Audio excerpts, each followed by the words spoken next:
মুচমুচে কুড়মুড়ে চটপটি স্বাদের করলার বালা চাও খেয়েছেন কখনো?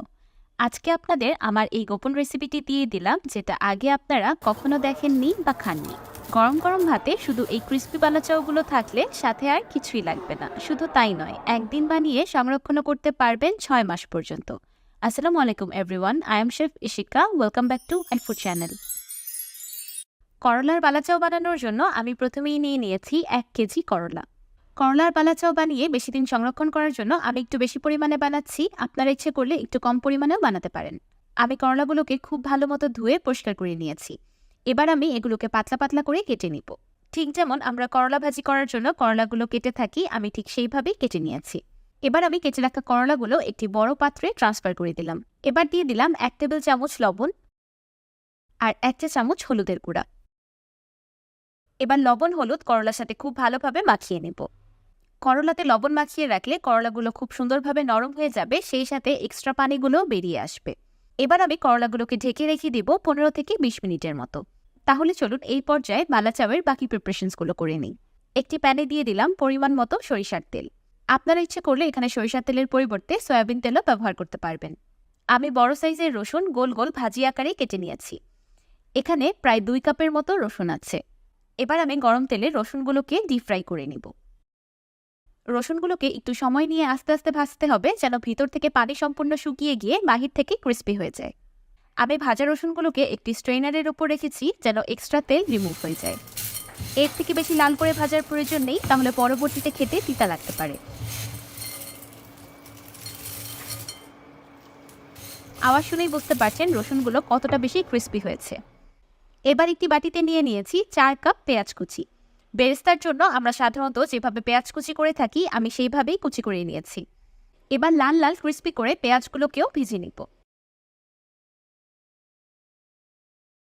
আচ্ছা, আপনারা যদি ডিপ ফ্রাইড খাবার অ্যাভয়েড করেন, তাহলে এই ভাজাভাজির কাজটা এয়ার ফ্রায়ারেও করতে পারবেন, কোনো অসুবিধা নেই। ভাজতে ভাজতে পেঁয়াজগুলোতে খুব সুন্দর একটা লাইট গোল্ডেন ব্রাউন কালার চলে এসেছে। এবার এগুলোকে তেল ছেঁকে তুলে নিব। পেঁয়াজ বেরেস্তাগুলোকে এর থেকে বেশি কালার করা যাবে না, তাহলে পরবর্তীতে কালারটা আরও বেশি ডার্ক হয়ে যাবে আর খেতেও তিতা লাগবে। মাশাআল্লাহ, শুনতেই পারছেন পেঁয়াজ বেরেস্তাগুলো কতটা বেশি ক্রিস্পি হয়েছে। এইদিকে করলাগুলো খুব ভালোভাবে রেস্ট হয়ে গিয়েছে। করলাগুলো আগের থেকে নরম হয়ে গিয়েছে আর অনেকটাই পানি ছেড়ে দিয়েছে। এবার 2 হাতের সাহায্যে চেপে চেপে করলার এক্সট্রা পানিগুলো ছেড়ে ফেলে দিব। দেখতেই পাচ্ছেন পানিগুলো চেপে ফেলে দেওয়ার পর করলাগুলো কতটা বেশি ঝরঝরে হয়ে গিয়েছে। এবার এই প্রসেসড করলাগুলোতে কিছু মশলা অ্যাড করে দিব। দিয়ে দিচ্ছি 1 চা চামচ হলুদের গুঁড়া, 2 চা চামচ লাল মরিচের গুঁড়া, 1 চা চামচ চাট মশলা, 1 চা চামচ আমচুর পাউডার আর 2 টেবিল চামচ চালের গুঁড়ো।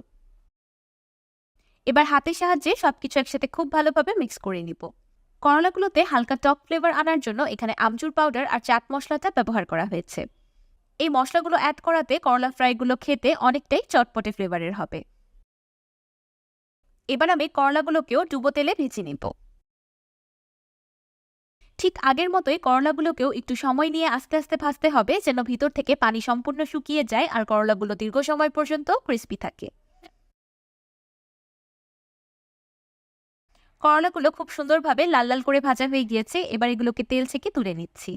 সব ভাজাভাজির কাজ শেষ। এবার করলার বালাচাওটাকে অ্যাসেম্বল করার পালা।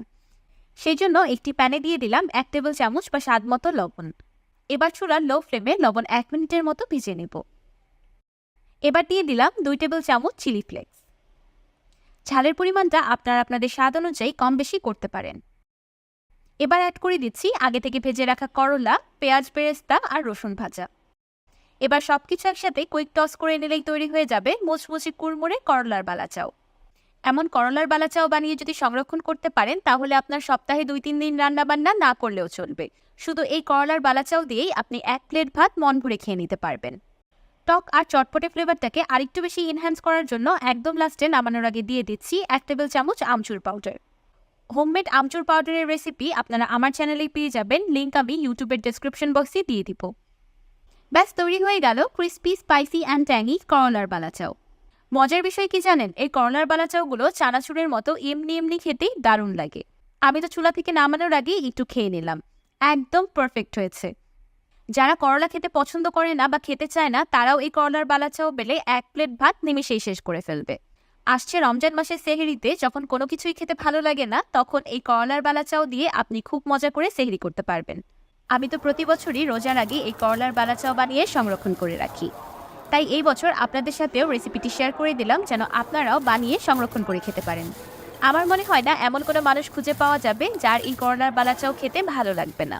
আমার টিপস অ্যান্ড ট্রিক্স ফলো করে করলার বালাচাও তৈরি করলে 6 মাস পর্যন্ত বালাচাও এমনই মুচমুচে ও কুরকুরে থাকবে, একদমই নেতিয়ে যাবে না। এমন যে কোনো এয়ারটাইট বয়ামে করে আপনারা করলার বালাচাওগুলোকে ফ্রিজের বাহিরেই সংরক্ষণ করতে পারবেন 6 মাস পর্যন্ত। আমার আজকের এই করলার বালাচাও রেসিপিটি আপনাদের কাছে কেমন লাগলো আমাকে অবশ্যই কমেন্ট করে জানাবেন। ভিডিওটি ভালো লাগলে একটি লাইক দিবেন আর আমার চ্যানেল সাবস্ক্রাইব করে আমার চ্যানেলের পাশেই থাকবেন। আল্লাহ হাফেজ।